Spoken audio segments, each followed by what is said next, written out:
南投埔里大城里的民众呢，一礼拜是收到差不多50张的罚单，主要拢是因为这居民呢，甲乌多摆停伫个顶仔卡，已经连续一个月，逐礼拜拢互人来甲检举。即马机关是建议讲，会当比较大众来研议停车管理的措施。也那县政府是回应，会当找各公所来开会。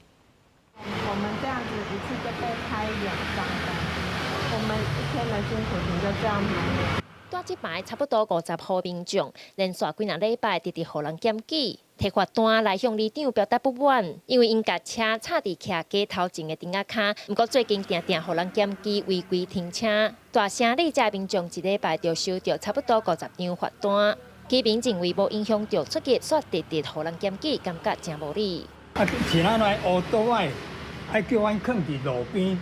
袂使放伫遮，乌多摆，因为你袂影响到人行嘛，路边嘛，搁较危险的代志。劝导啦，或者修法换免于说来开罚。如果是假日的话，几十张都有可能。南投县议员陈义君表示，交通部伫2023年11月有发文各县市政府。会当照管理配套需要，公告顶仔卡停车实施宽度免计发区域，时段也是期间只要留过路、行路的空间。亲像台中市就公告，除了伫禁止停车区域以外，宽度伫3米以上的顶仔卡停车，会当放机车甲自行车，不过爱保留通出入的空间。建议县府对咧安尼做。3公尺以上。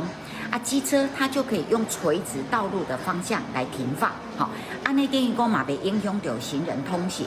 召开相关的会议，就骑楼开放及停放机车的一个条件、留设行人的空间宽度，还有违规举发的一些问题来做讨论。南投县政府指出，会邀请各乡镇市公所、建设处、警察局开会讨论。参考附近县市的做法，针对开放顶仔卡停车条件、过路人行路的空间宽度、违规安全检举，才会议题来讨论。记者邢平仪南投报道。